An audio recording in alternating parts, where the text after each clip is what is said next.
Halo, selamat malam semuanya. Salam sehat, salam bahagia, salam cinta. Mungkin juga untuk pendengar cinta dimanapun berada, mungkin selamat pagi atau selamat siang. Halo Sistini, selamat bergabung, Happy New Year. Selamat tahun baru kepada semua bro dan sis dimanapun berada.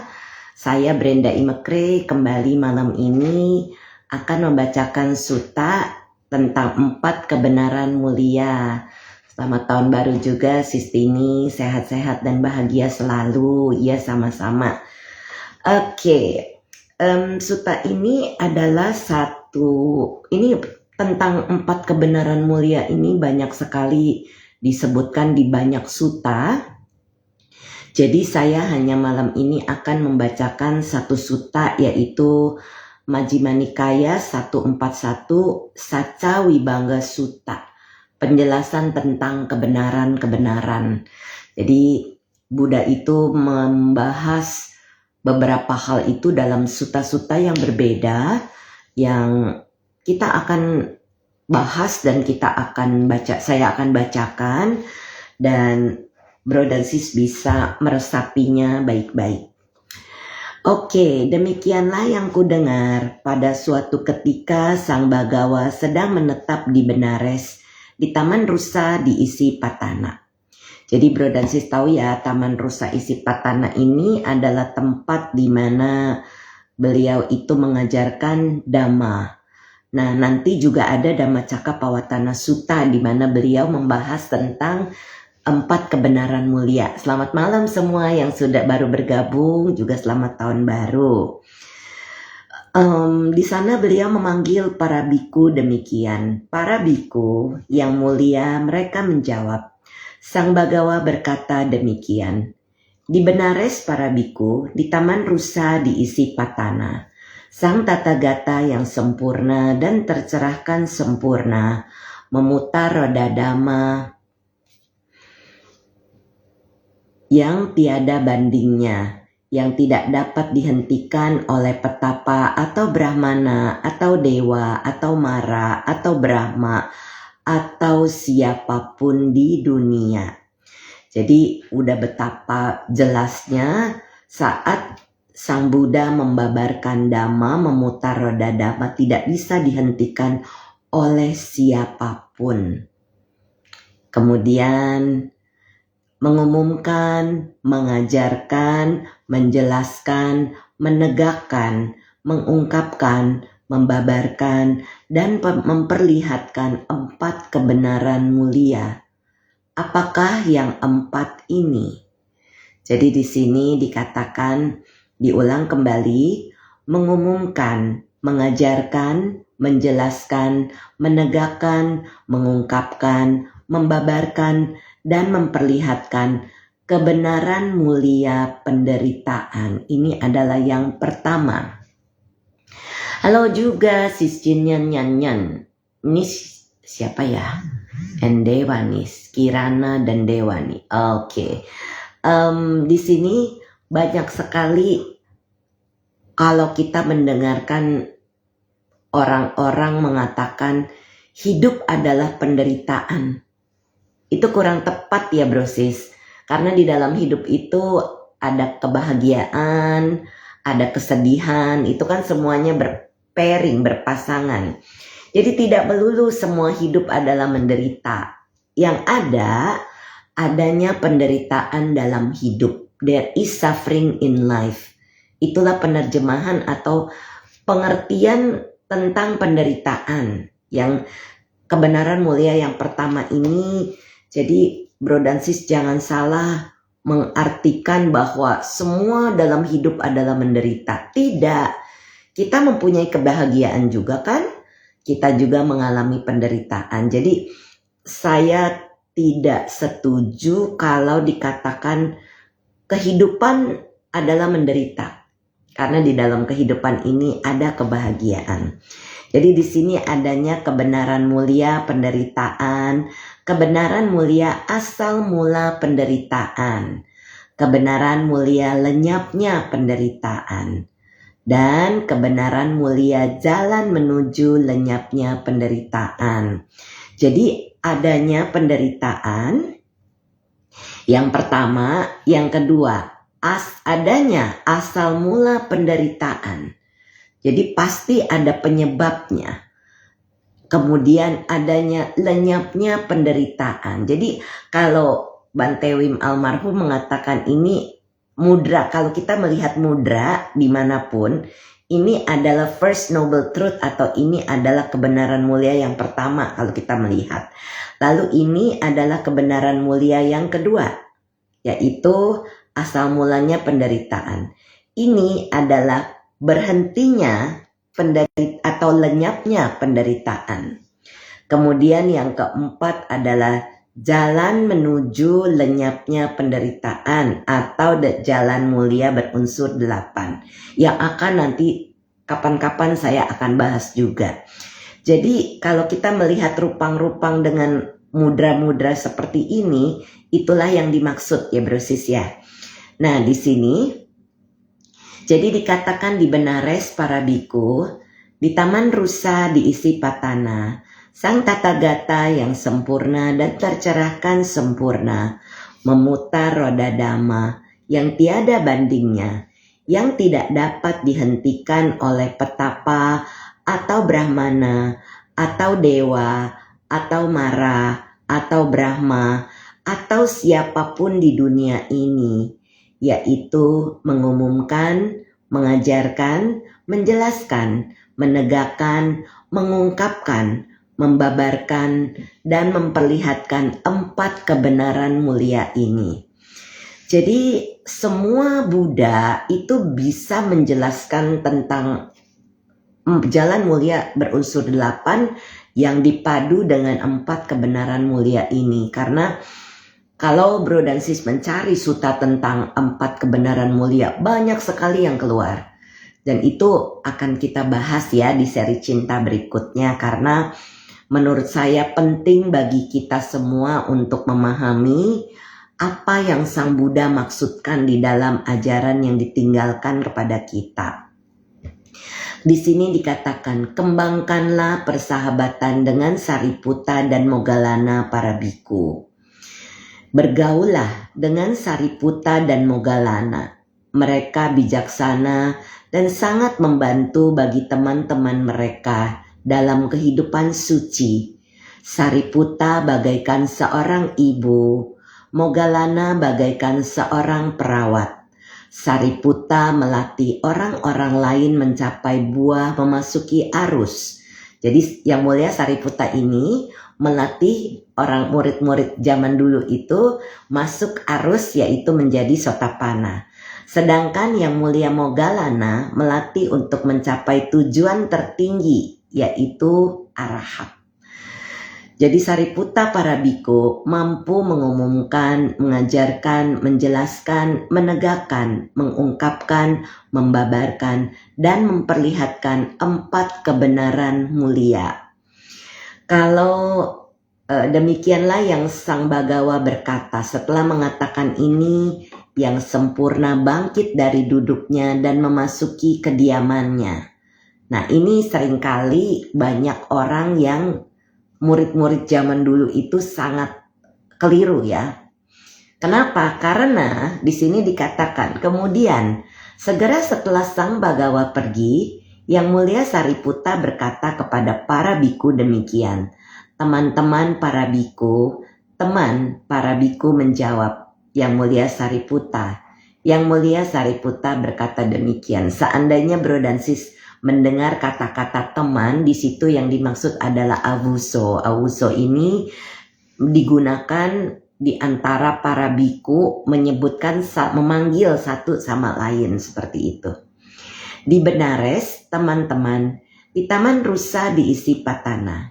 Sang Tathagata yang sempurna dan tercerahkan sempurna, memutar roda dhamma yang tiada bandingnya, yang tidak dapat dihentikan oleh petapa atau brahmana atau dewa atau mara atau brahma atau siapapun di dunia, yaitu mengumumkan, mengajarkan, menjelaskan, menegakkan, mengungkapkan, membabarkan, dan memperlihatkan 4 kebenaran mulia. Apakah yang 4 ini? Yaitu kebenaran mulia adanya penderitaan. Itu kebenaran mulia yang pertama. Ini first noble truth. Kemudian mengumumkan, mengajarkan, menjelaskan, menegakkan, mengungkapkan, membabarkan, dan kebenaran mulia dari asal mula penderitaan. Second noble truth atau kebenaran mulia yang kedua. Jadi adanya penderitaan, adanya asal mula penderitaan. Mengumumkan, mengajarkan, menjelaskan, menegakkan, mengungkapkan, membabarkan, dan kebenaran mulia lenyapnya penderitaan. Jadi kita ini tertarik pada berhentinya ya, lenyapnya penderitaan, yaitu kebenaran mulia yang ketiga. Jadi ini mudranya. Mengumumkan, mengajarkan, menjelaskan, menegakkan, mengungkapkan, membabarkan kebenaran mulia jalan menuju lenyapnya penderitaan, yaitu nanti bergabung dengan jalan mulia berunsur 8. Dan apakah teman-teman kebenaran mulia penderitaan? Kelahiran adalah penderitaan, penuaan adalah penderitaan, kematian adalah penderitaan, duka cita, ratapan, kesakitan, kesedihan, dan keputusasaan adalah penderitaan. Ini adalah bagian dari marana di dalam rangkaian Paticca Samuppada. Jadi ini semua adalah penderitaan. Tidak memperoleh apa yang diinginkan adalah penderitaan. Kalau kita kepengen sesuatu dan kita nggak dapet, itu kita bisa menderita. Jadi kemudian di sini singkatnya 5 kelompok unsur kehidupan yang terpengaruh oleh kemelekatan adalah penderitaan. Apa yang dimaksud dengan 5 kelompok unsur kehidupan? Adanya badan jasmani, adanya bentuk-bentuk pikiran, persepsi, perasaan, dan kesadaran. Ini semua adalah bagian dari 5 kelompok kehidupan yang menjadi penyebab penderitaan. Contoh, kalau saya seringkali kedatangan klien misalnya, seperti klien hari ini contohnya, beliau bukan Buddhis dan beliau bilang sering mengalami masalah di lambung, GERD, asam lambungnya naik terus. Jadi sering punya kekhawatiran besar, takutnya asam lambungnya beraktif gitu ya, beraksi. Jadi dia bilang katanya bisa mencari penyebabnya. Saya pengen tahu kenapa, padahal beliau bukan Buddhis. Dan disinilah adanya penyebab penderitaan itu. Jadi beliau itu di masa lalunya adalah seorang ratu di kehidupan lampaunya di Cina. Wanita ini juga merupakan wanita yang cantik tetapi sangat kejam.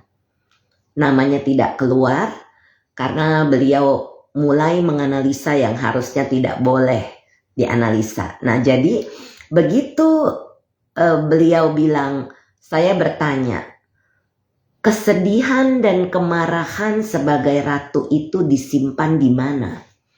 Dan dia langsung bilang di lambung. Nah jadi seringkali emosi-emosi negatif itu tersimpan di badan jasmani. Seperti yang di dalam sutta ini katakan, adanya di dalam 5 kelompok kehidupan atau pancakanda. Nah ini di sini wanita yang klien saya hari ini itu menyimpan kesedihan, kemarahannya itu di lambungnya.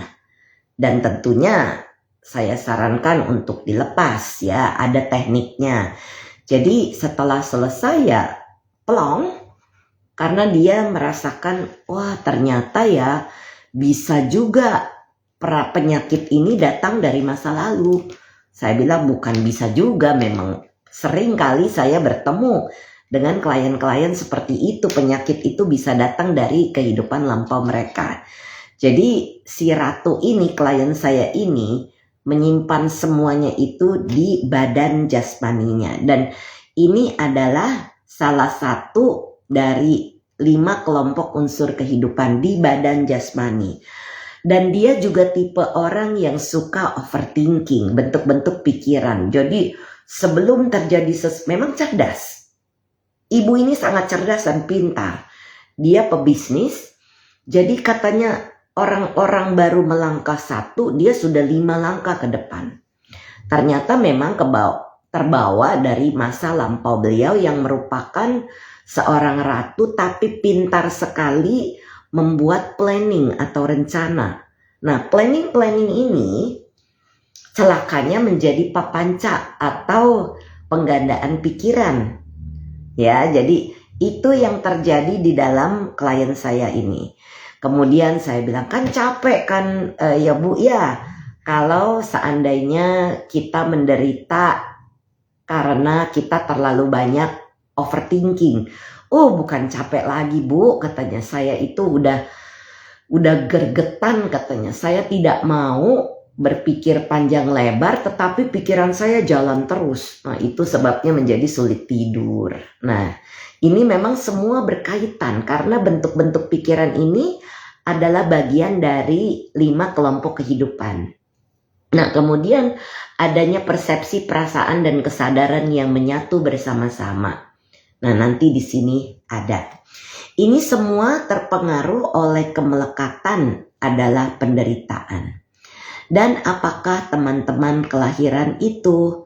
Kelahiran makhluk-makhluk ke dalam berbagai urutan kehidupan akan terlahir, berdiam dalam rahim, pembentukan, perwujudan kelompok-kelompok unsur kehidupan, memperoleh landasan-landasan kontak. Ini disebut kelahiran. Karena adanya kontak maka adanya perasaan, atau adanya perasaan maka adanya kontak. Ini saling berkaitan. Jadi kalau kita dalam kehidupan kita ini, kita harus mengerti bahwa 5 kelompok kehidupan yang Buddha jelaskan panjang lebar ini, itu bukannya tidak bisa dikenali. Setelah hampir 2600 tahun sampai sekarang, Bro dan Sis, ajaran ini masih sangat bekerja dengan baik karena kita masih bisa mengenali landasan-landasan kontak. Landasan-landasan kontak ini apa? Kontak mata, kontak hidung mencium, kontak mata melihat, kontak hidung mencium, kontak lidah merasakan cita rasa, kontak telinga mendengar suara-suara, kontak badan jasmani merasakan sentuhan, dan kontak pikiran. Nah, kontak pikiran ini yang sering kali digandakan, yang dimaksudkan sebagai papanca, itu di Sutta 18, Madhupindika Sutta, pernah saya bacakan. Nah, itu semua adalah bagian dari landasan-landasan kontak pikiran, di mana kalau kita tidak waspada, maka kontak-kontak ini akan membawa kita ke dalam penderitaan. Kontak mata, kita melihat sesuatu, contohnya. Saya sering mengambil penjelasan begini. Kita melihat sesuatu, kita suka. Nah, saya suka. Saya mulai bermain, Tanha di sana mulai bermain. Jadi padahal ini cuma barang. Ya, Bro Sis ya. Jadi ini cuma barang yang sebenarnya ya barang. Tapi begitu ada kontak maka timbul perasaan. Perasaan itu menyenangkan atau menyakitkan atau netral. Tidak menyakitkan, tidak menyenangkan. Nah, begitu ada perasaan muncul, saya main. Saya suka. Begitu saya suka, apa yang terjadi? Kemelekatan. Di dalam setelah tanha atau nafsu keinginan, saya suka maka saya ingin memiliki ini. Lalu lahirnya satu perbuatan, saya beli.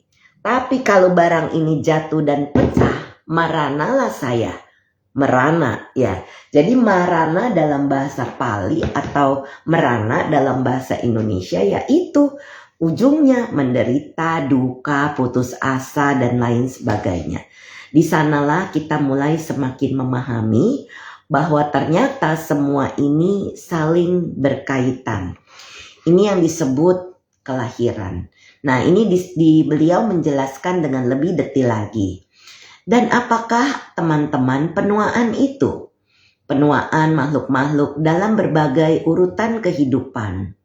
Usia tua, giginya lepas tanggal, rambut memutih, kulitnya keriput, kemunduran dalam kehidupan, melemahnya indria-indria, ini disebut penuaan. Di dalam, kalau kita mulai menyadari semakin kita bertambahnya usia, maka indria-indria kita akan menjadi lemah. Dulu nggak pakai kacamata, sekarang kalau nggak pakai kacamata kurang jelas penglihatan. Penciuman mungkin juga sama. Penciuman kita ini dulu misalnya tajam sekali. Orang di dapur masak apa bisa tercium. Nah kemudian lidah merasakan, wah senang makan ini, senang makan itu. Jadinya adanya kemelekatan terhadap rasa makanan. Mendengar, nah pendengaran kita ini dengan berjalannya waktu juga akan menurun.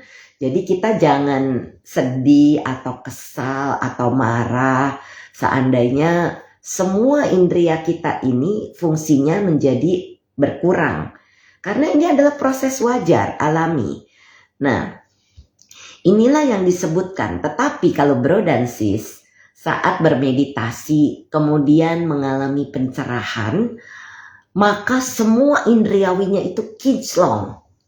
Mata kelihatannya lebih jelas, bisa membedakan warna hijau rumput sebelah sini dengan warna daun sebelah sana. Itu bisa terlihat gradasi perubahan warnanya. Itu mata bisa makin jelas. Itu pada saat mengalami pencerahan di dalam meditasi. Hidung mencium lebih tajam. Telinga mendengar dari jauh pun ada suara-suara, telinga bisa dengar. Padahal biasanya enggak. Ya, kemudian lidah cita rasa juga rasa makanan jadi menjadi hidup seperti itu. Rasa asinnya jelas, manisnya jelas, getirnya jelas, pahitnya jelas. Itu semua indriawi kita ini menjadi hidup. Itu pada saat mengalami pencerahan. Ini adalah satu hal di mana tidak akan bisa terlupakan. Jadi itu yang bisa terjadi walaupun sudah berusia. Dan teman-teman, apakah kematian itu berlalunya makhluk-makhluk dalam berbagai urutan kehidupan? Kematiannya, terputusnya, lenyapnya, sekarat, selesainya waktu. Hancurnya kelompok-kelompok unsur kehidupan, terbaringnya tubuh, ini disebut kematian. Jadi kalau misalnya kita sudah dalam proses menuju akhir kehidupan, bro dan sis bisa mencari ya. Saya pernah membahas di seri cinta yang tahun lalu. Itu saya membahas tentang persiapan menuju kematian. Jadi kematian itu bukan sesuatu hal yang tabu, sesuatu yang tidak perlu dibicarakan. Karena saat kita menuju kematian, maka 5 kelompok unsur kehidupan ini semakin lama semakin terurai sampai akhirnya terlepas seperti itu. Jadi bukan sesuatu hal yang menakutkan karena ini adalah proses kehidupan yang sangat wajar. Dan apakah teman-teman duka cita itu? Duka cita, bersedih, kesedihan, duka cita batin, kesedihan batin dari seseorang mengalami kemalangan atau diakibatkan oleh kondisi-kondisi menyakitkan. Ini disebut duka cita. Berkumpul dengan orang yang kurang disuka adalah duka. Ya, itu adalah penderitaan. Berpisah dengan orang-orang yang kita sayangi, itu juga penderitaan. Tetapi kalau kita paham tentang hukum sebab akibat, tentang hukum karma, maka saat kita berpisah dengan orang yang kita sayangi, maka itu ya sudah, kehidupan ini sudah selesai, sehingga kita tidak menjadi begitu menderita. Karena kalau kita terlalu melekati, maka disitulah sumbernya penderitaan. Nah, jadi di sini Buddha sudah menjelaskan dengan lebih detail. Dan apakah teman-teman ratapan itu? Mengeluh dan meratap, mengeluhkan dan meratapi, keluhan dan ratapan dari seseorang yang mengalami kemalangan atau diakibatkan oleh kondisi-kondisi menyakitkan. Ini disebut ratapan, karena meratap ini juga adalah bagian dari penderitaan. Contoh, misalnya orang-orang yang mengalami kebanjiran, orang-orang yang mengalami kebakaran atau apalah bencana alam, gempa bumi atau apa. Kalau terus-menerus mengeluh dan meratap, maka kita pun menjadi menderita dan tidak bisa menerima kenyataan. Padahal itu sudah berlalu, banjirnya sudah dari bulan lalu, tapi kenapa terus-menerus dibicarakan? Gempa bumi sudah terjadi di tahun lalu, tapi kenapa masih terus-menerus mengeluh?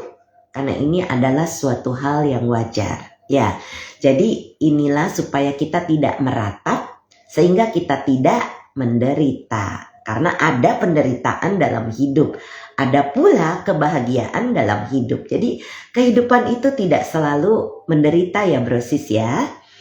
Nah, dan apakah teman-teman kesakitan itu? Kesakitan jasmani, fisik maksudnya, ketidaknyamanan jasmani, badannya sakit-sakit, pegel-pegel, sakit, perasaan tidak menyenangkan yang muncul dari kontak jasmani. Ini disebut kesakitan. Yang terjadi di dalam retret lalu yang baru saja selesai tanggal 30 Desember.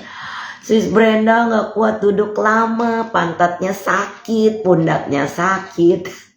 Itu karena kita menganggap semua hal sebagai diri kita.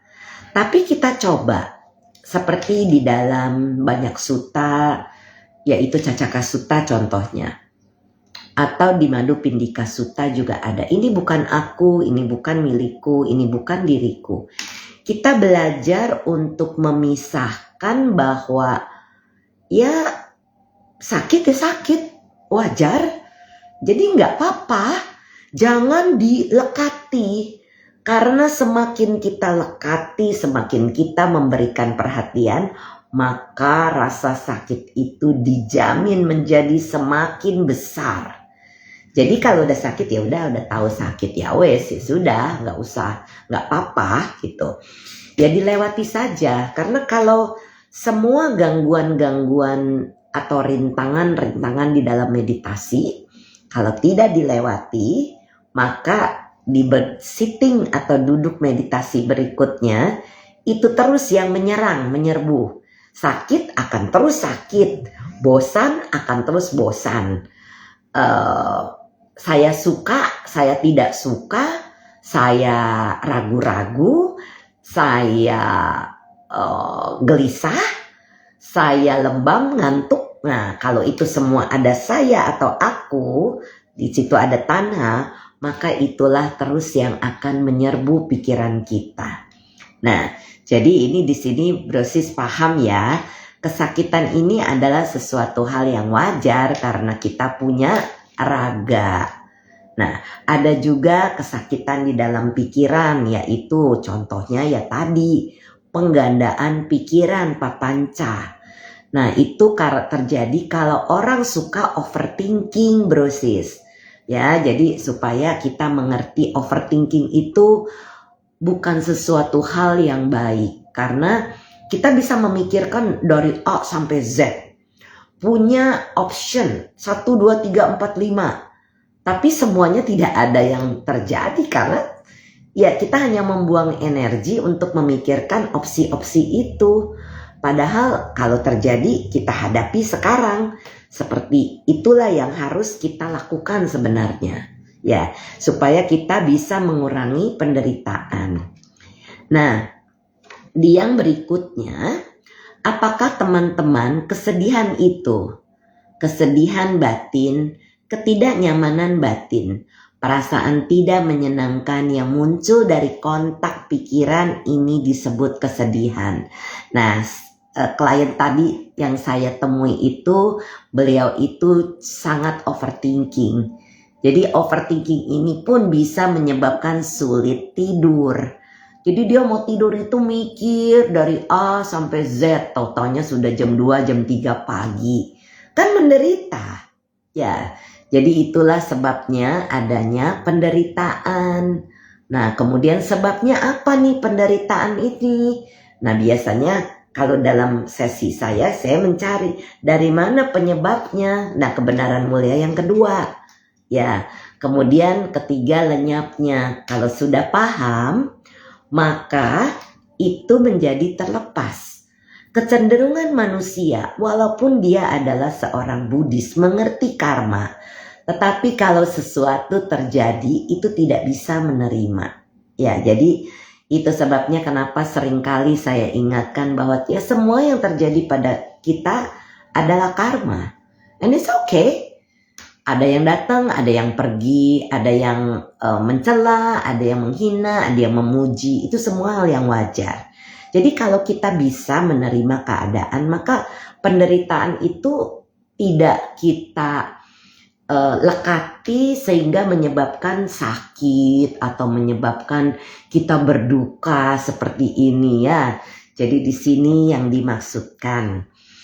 Dan apakah teman-teman keputusasaan itu, kesulitan dan keputusasaan, kesulitan besar dan kehilangan harapan dari seseorang yang mengalami kemalangan atau diakibatkan oleh kondisi-kondisi menyakitkan, ini disebut keputusasaan.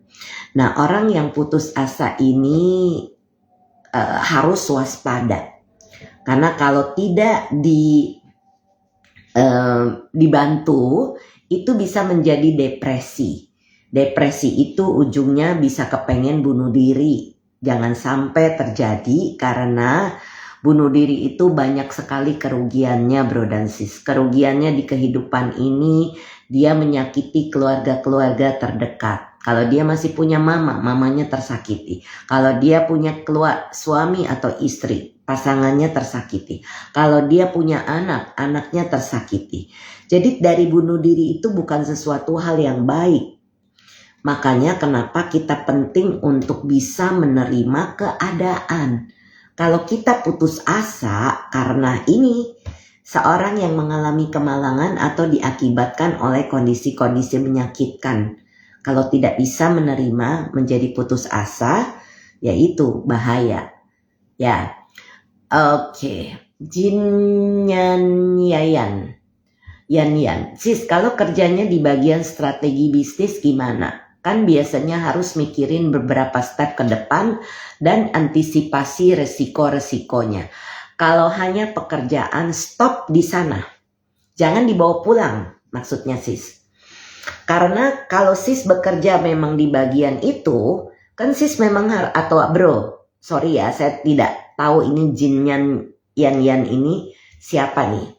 Nah, jadi kalau itu di pekerjaan yang kita pikirkan saat bekerja hanya di situ. Jangan dibawa pulang. Jangan dipikirin, wah klien tadi harusnya begini. Oh, Sis Kirana. Namanya beda. Oke. Nah, kalau itu di pekerjaan hanya bekerjaan. Setelah selesai mau pulang 6R. Tinggalin masalah kantor di kantor. Jangan dibawa pulang. Nanti masalah di rumah kan kita harus hadapi. Ketemu anak, ketemu suami, ketemu mertua, ketemu ipar, ketemu orang tua, ketemu saudara. Nah, itu masalahnya lain lagi.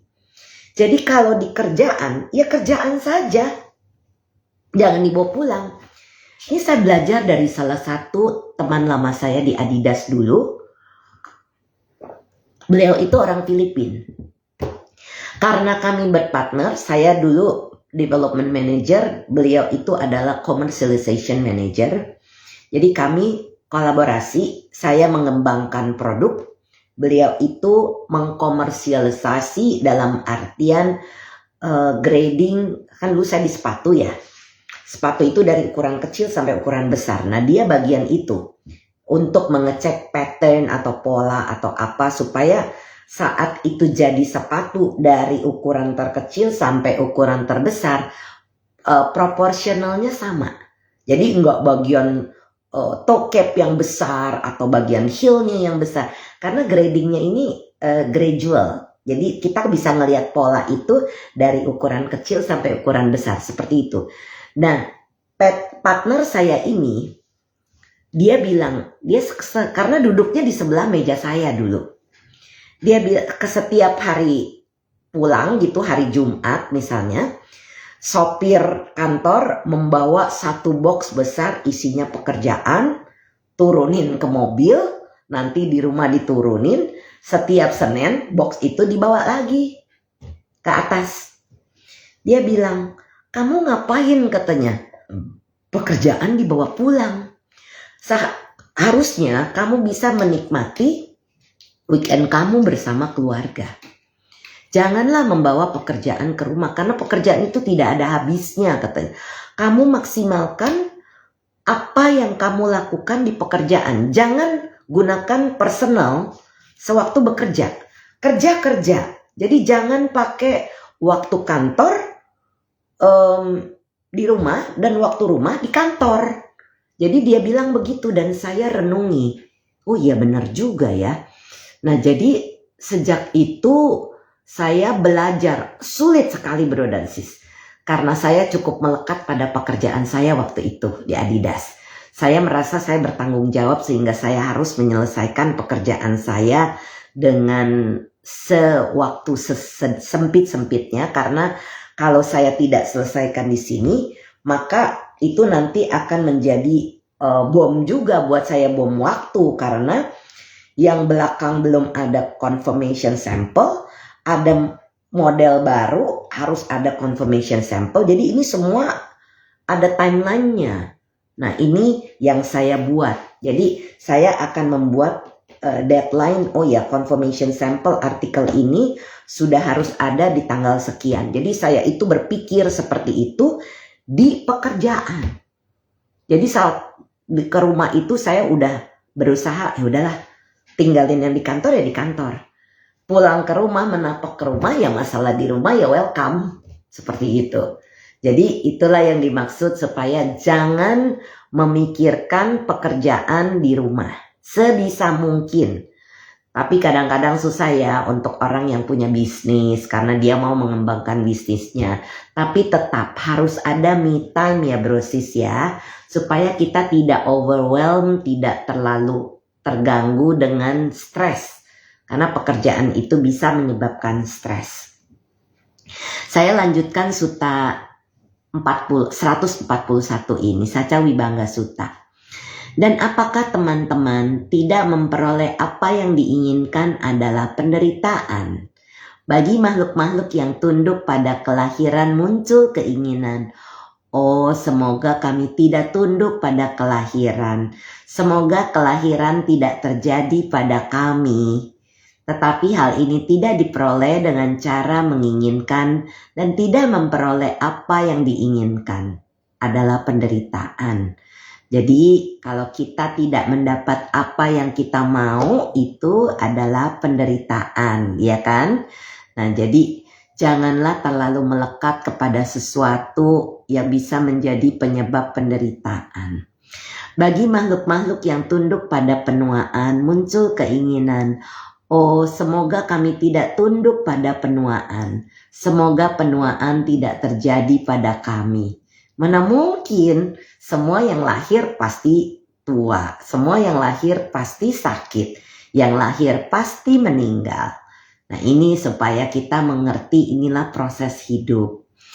Oh semoga kami tidak tunduk pada penuaan. Semoga penuaan tidak terjadi pada kami. Kalau penuaan tidak terjadi artinya meninggalnya mudah kan? Apakah nggak mau juga kan orang meninggal? Nah itu sebabnya. Kalau kita lahir, kita sudah pasti akan terkondisi meninggal. Jadi tidak mungkin kita tidak tua dari umur bayi 0 sampai sekarang. Berapa umur kita masing-masing. Itu kita sudah berproses menuju kepenuaan. Dan kita semua sudah berproses dalam panca indriawi kita ini makin lama makin berkurang. Dulu jalan misalnya. Bro dan sis mungkin yang sudah di kepala 5 atau di kepala 4 atau di kepala 6, 7, 8 dan seterusnya. Kalau dulu pergi ke luar negeri atau pergi ke luar kota, jalan dari pagi sampai malam itu nggak ada masalah. Karena fisik masih kuat. Tapi begitu saya mulai masuk di kepala 5, itu kondisi sudah menurun. Pergi sampai jam 3, jam 4 aja udah capek banget, apalagi sekarang. Jadi makanya kenapa pada saat sekarang kita mulai sudah berumur, kita harus semakin menyadari tentang kondisi fisik kita yang tentunya menurun. Capek ya istirahat, jangan tidur. Jangan pergi dari pagi sampai malam gitu ya, tidak mungkin kayaknya. Sudah kita harus mengerti badan kita ini seperti apa. Bagi makhluk-makhluk yang tunduk pada penyakit muncul keinginan. Oh, semoga kami tidak tunduk pada penyakit. Semoga penyakit tidak terjadi pada kami. Mana mungkin bro dan sis, dalam hidup pasti akan mengalami penyakit. Itulah sebabnya betapa pentingnya untuk mempunyai pandangan benar bahwa kita masih terkondisi sakit. Jadi tidak mungkin kita bisa menghindari penyakit. Nah itu ada sutta di dalam buku Parita itu, di mana Brahma Wiharaparana ya. Itu di sana dikatakan Abhinha Paca Wekana Patah. Ini saya lihat di ketawa sis Ani. Jadi kalimat perenungan kerap kali ini harus sering dibacakan setiap hari pakai bahasa Indonesia. Jangan pakai bahasa Pali. Bahasa Pali itu bukan bahasa ibu kita. Nah saya kutip nih, tadinya sebenarnya saya tidak bacakan ini, tapi karena ini ada hubungannya dengan penyakit, usia tua, kematian dan lain-lain, maka saya mau bacakan parita ini. Aku wajar mengalami usia tua. Aku takkan mampu menghindari usia tua.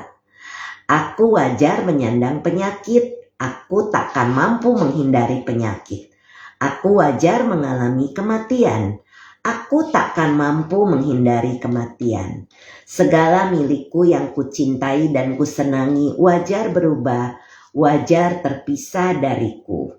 Aku adalah pemilik perbuatan atau karmaku sendiri, terwarisi oleh perbuatanku sendiri, lahir dari perbuatanku sendiri, berkerabat dengan perbuatanku sendiri, bergantung pada perbuatanku sendiri.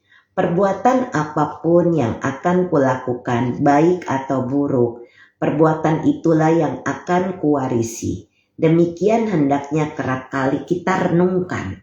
Nah kalau bro dan sis membaca ini setiap hari, terjadi sesuatu kepada kita, kita bisa menerima, oh ya aku tidak bisa menghindari penyakit misalnya. Karena kita pasti terkondisi sakit. Nah seperti itu. Bagi makhluk, semoga penyakit tidak terjadi pada kami. Kan tidak mungkin. Tetapi hal ini tidak diperoleh dengan cara menginginkan dan tidak memperoleh apa yang diinginkan. Adalah penderitaan. Jadi kalau kita mau sesuatu tapi kita tidak dapat, itulah penderitaan. Kemudian bagi makhluk-makhluk yang tunduk pada kematian, muncul keinginan. Oh, semoga kami tidak tunduk pada kematian. Semoga kematian tidak terjadi pada kami. Tetapi hal ini tidak diperoleh dengan cara menginginkan dan tidak memperoleh apa yang diinginkan adalah penderitaan. Mana mungkin sesuatu yang terkondisi terlahir tidak mati. Kalau semuanya tidak mati, maka dunia ini, alam semesta ini penuh sesak dengan banyak makhluk. Dan ini tentunya sesuatu yang tidak menyenangkan, karena bayangkan kakek, kakeknya kakek, kongconya kakek, dan seterusnya, itu tidak meninggal contohnya. Ini rumahnya padatnya luar biasa. Jadi sepertinya adalah sesuatu yang kita tahu, kita sudah paham bahwa tidak mungkin sesuatu yang terlahir tidak meninggal. Kemarin dalam retret, ada seorang sister, beliau kehilangan suami beberapa bulan lalu. Dan beliau katakan beliau sudah merawat almarhum suaminya selama 3 tahun 4 bulan kalau saya tidak salah ingat. Dan beliau merawat sendiri dengan penuh cinta kasih. Nah, tapi beliau ini sedih terus, tidak bisa menerima.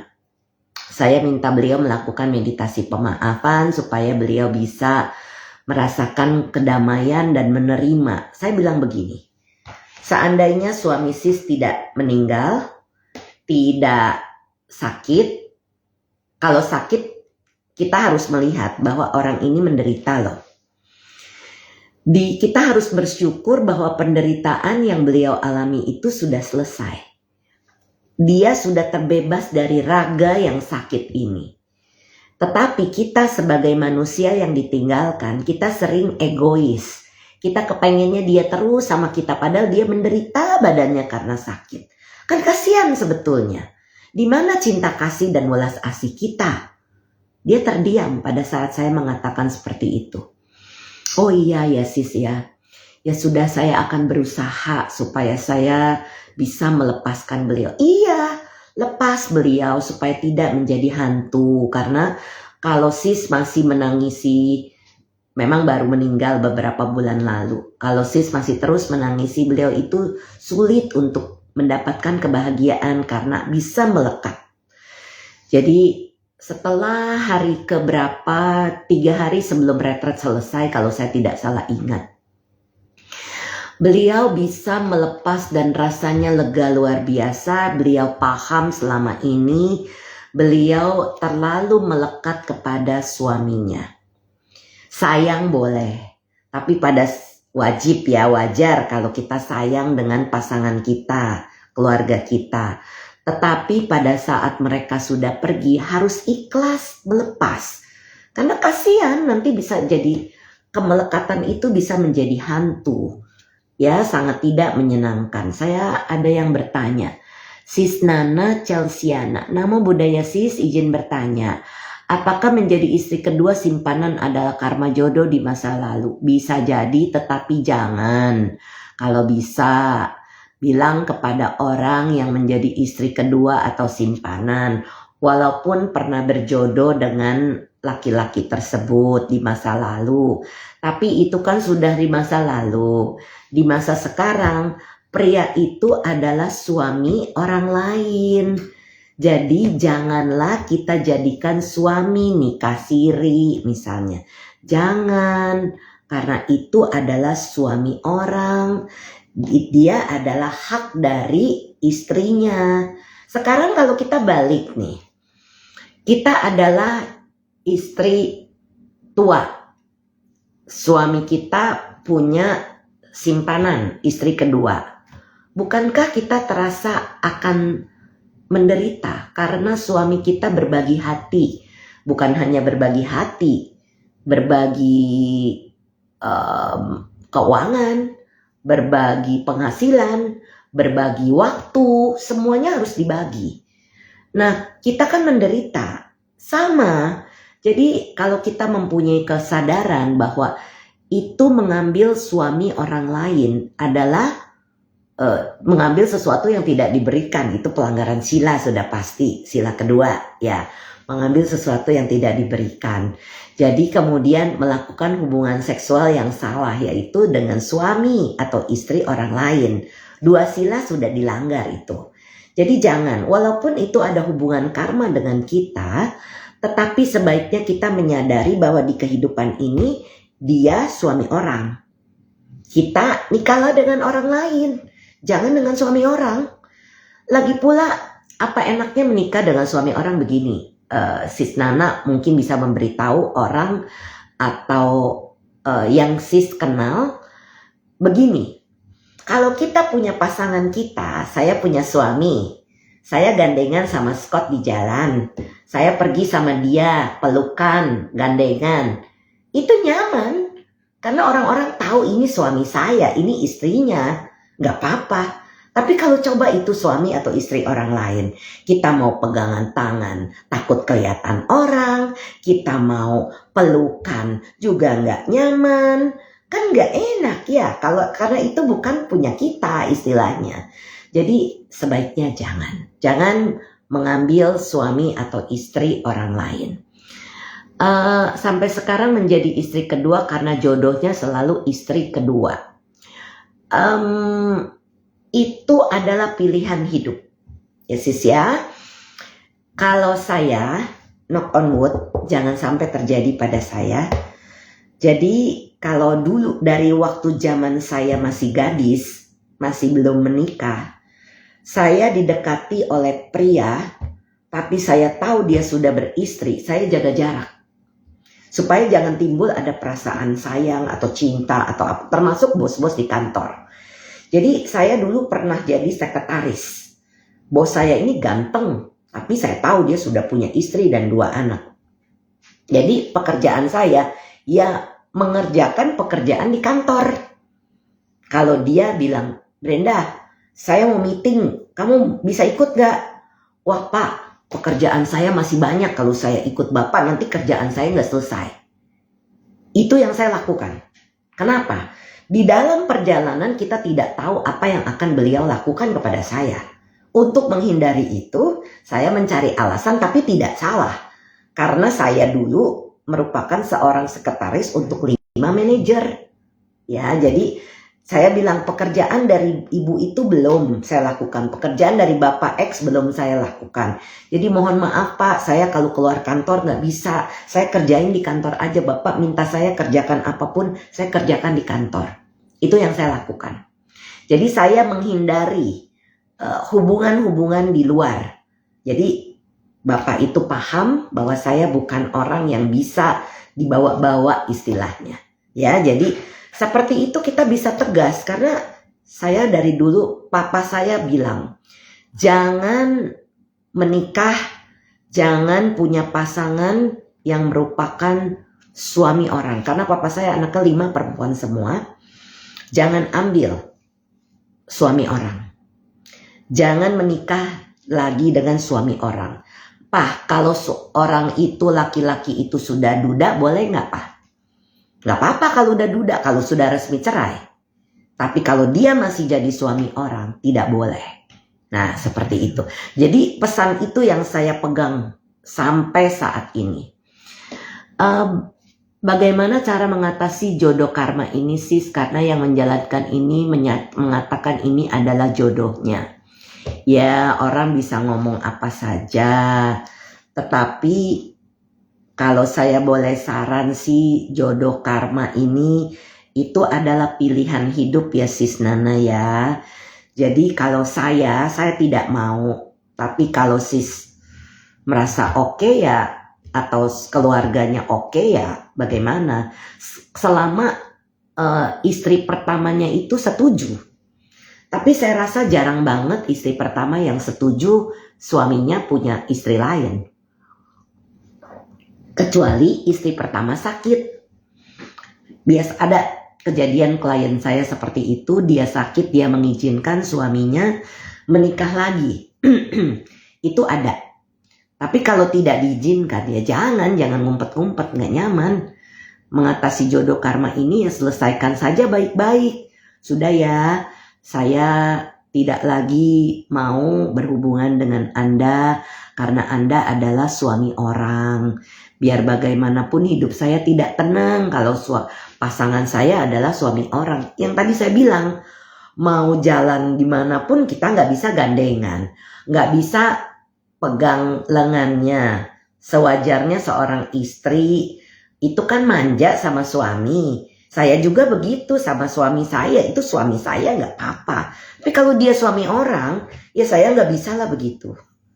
Ya, jadi itu yang saya mau membuka pikiran sis atau orang-orang yang menjadi istri kedua supaya jangan lakukan itu.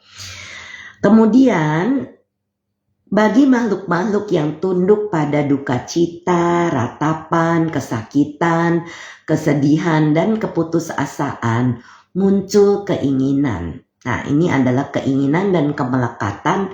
Tanha dan upadana dalam bahasa Pali itu nyambung. Semoga kami tidak tunduk pada duka cita, ratapan, kesakitan, kesedihan, keputusasaan. Semoga duka cita, ratapan, kesakitan, kesedihan, keputusasaan tidak terjadi pada kami. Mana mungkin selama kita masih ada indriawi kita, masih ada nama rupa ini, tidak mungkin ini semua bisa tidak terjadi pada kita. Jadi kita harus tahu bahwa semua ini adalah bagian dari apa yang harus kita jalankan. Karena selama masih ada nama rupa atau batin jasmani ini, kita terkondisi pada segala bentuk duka cita, ratapan, kesakitan, kesedihan, keputusasaan. Semua akan terkondisi. Tidak memperoleh apa yang diinginkan adalah penderitaan. Ya, jadi seperti ini. Nah, ini adalah teman-teman kelima kelompok unsur kehidupan yang terpengaruh oleh kemelekatan dan nafsu keinginan secara singkat adalah penderitaan, yaitu kelompok unsur bentuk materi atau badan jasmani yang terpengaruh oleh kemelekatan, badan jasmani. Kelompok unsur perasaan yang terpengaruh oleh kemelekatan. Kelompok unsur persepsi yang terpengaruh oleh kemelekatan. Persepsi adalah sesuatu yang memberikan nama. Jadi kalau orang menyebutkan ini pen, ya, ini adalah persepsi. Bagian mananya pennya? Apakah tutupnya? Apakah bagian ininya? Apakah tintanya? Apakah gagangnya? Seperti itu. Jadi ini adalah persepsi. Kelompok bentuk unsur bentukan-bentukan yang terpengaruh oleh kemelekatan, bentuk-bentuk maksudnya. Dan kelompok unsur kesadaran yang terpengaruh oleh kemelekatan. Ini adalah kelima kelompok unsur kehidupan yang terpengaruh oleh kemelekatan. Secara singkat adalah penderitaan. Ini disebut kebenaran mulia penderitaan. Adanya penderitaan ya brosis. Jadi kita tidak bisa bilang semua hidup adalah menderita. Tidak semua. Kalau kita happy, kita mendapatkan sesuatu, ini secara duniawi. Atau misalnya pada saat kita meditasi, kita mengalami kebahagiaan luar biasa dari meditasi. Itu adalah kebahagiaan, sukha, piti. Ya, jadi itu adalah sesuatu hal yang sangat menyenangkan.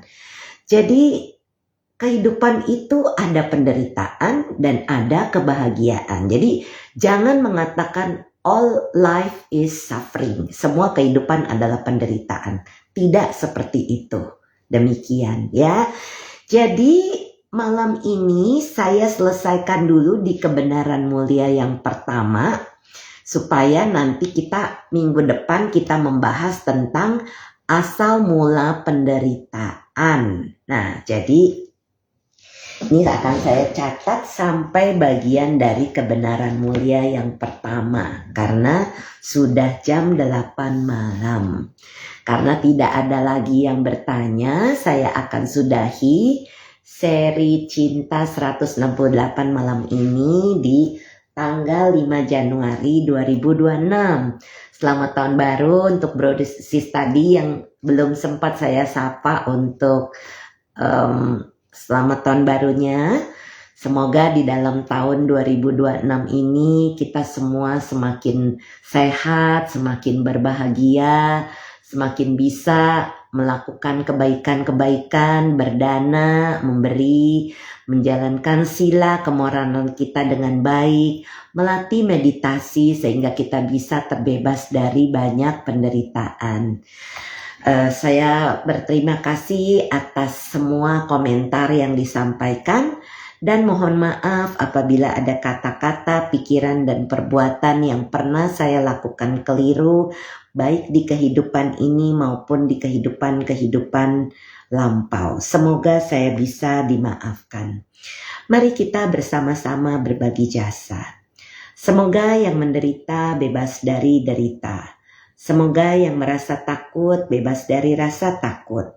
Semoga yang berduka menghapus semua dukanya, dan semoga semua makhluk menemukan kelegaannya. Semoga semua makhluk berbagi jasa yang telah kami peroleh untuk memperoleh semua jenis kebahagiaan.